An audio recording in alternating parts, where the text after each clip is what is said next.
নমস্কার কৃষক ভাই ও কৃষিপ্রেমী বন্ধুরা, আপনারা দেখছেন শ্রীনাথ এগ্রিকালচার। আজ আমরা কৃষির একটি খুব গুরুত্বপূর্ণ সার সম্পর্কে জানব, আর সেটি হল ডিএপি সার। অনেক কৃষকই এই সার ব্যবহার করেন, কিন্তু অনেকেই ঠিকভাবে জানেন না ডিএপি কি, কেন এটি ব্যবহার করা হয় এবং এটি গাছের জন্য কিভাবে কাজ করে। আজ আমরা খুব সহজ ভাষায় ডিএপি সারের পুরো বিষয়টি বুঝে নেব। ডিএপির পূর্ণ নাম হল ডাই অ্যামোনিয়াম ফসফেট। এটি একটি অত্যন্ত গুরুত্বপূর্ণ রাসায়নিক সার, যা মূলত দুটি প্রধান পুষ্টি উপাদান গাছকে দেয়। প্রথমটি হল নাইট্রোজেন এবং দ্বিতীয়টি হল ফসফরাস। সাধারণভাবে ডিএপি সারে প্রায় 18% নাইট্রোজেন এবং প্রায় 46% ফসফরাস থাকে। এই দুইটি উপাদান গাছের সঠিক বৃদ্ধি ও শক্তিশালী বিকাশের জন্য খুবই প্রয়োজনীয়। প্রথমে আমরা জানি নাইট্রোজেন গাছে কি কাজ করে।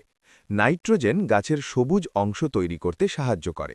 এটি ক্লোরোফিল তৈরিতে গুরুত্বপূর্ণ ভূমিকা রাখে, যার ফলে গাছের পাতা সবুজ ও সতেজ থাকে। যখন জমিতে নাইট্রোজেনের অভাব হয়, তখন গাছের পাতা হলুদ হয়ে যেতে শুরু করে এবং গাছের বৃদ্ধি ধীর হয়ে যায়। তাই নাইট্রোজেন গাছের দ্রুত বৃদ্ধি ও সুস্থ পাতার জন্য খুবই দরকার। এবার আসি ফসফরাসের কথায়।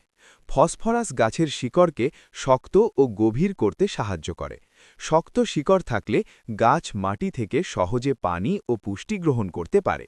এছাড়া ফসফরাস ফুল ও ফল ধরতে সাহায্য করে এবং বীজ গঠনে গুরুত্বপূর্ণ ভূমিকা পালন করে। তাই চারা অবস্থায় বা গাছের প্রাথমিক বৃদ্ধির সময় ফসফরাস খুবই গুরুত্বপূর্ণ। এখন আমরা জানব ডিএপি সার কিভাবে কাজ করে। যখন কৃষক জমিতে ডিএপি সার প্রয়োগ করেন, তখন মাটির আর্দ্রতার সাথে সার ধীরে ধীরে গলে যায়। এরপর গাছের শিকড় সেই দ্রবীভূত পুষ্টি উপাদান শোষণ করে নেয়। শিকড় থেকে এই পুষ্টি গাছের কাণ্ড ও পাতার মাধ্যমে সারা গাছে ছড়িয়ে পড়ে। এর ফলে গাছ দ্রুত বৃদ্ধি পায়, শিকড় শক্ত হয়, পাতা সবুজ থাকে এবং পরবর্তীতে গাছে ভালো ফুল ও ফল ধরে। ডিএপি সার ধান, গম, ভুট্টা, ডাল এবং বিভিন্ন সবজি ফসলে ব্যবহার করা হয়।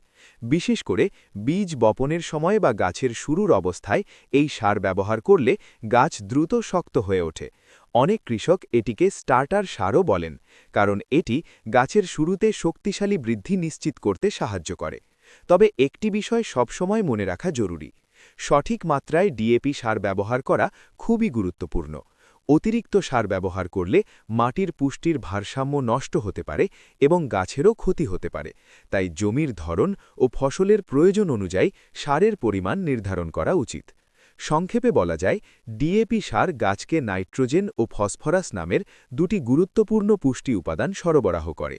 এই দুইটি উপাদান গাছের পাতা সবুজ রাখা, শিকড় শক্ত করা এবং ফুল ও ফলের উৎপাদন বাড়াতে বড় ভূমিকা রাখে। তাই সঠিকভাবে ডিএপি সার ব্যবহার করলে কৃষকরা ভালো ফলন পেতে পারেন এবং কৃষি উৎপাদন আরও উন্নত করতে পারেন। ধন্যবাদ। আবার দেখা হবে নতুন কৃষি তথ্য নিয়ে শ্রীনাথ এগ্রিকালচারে।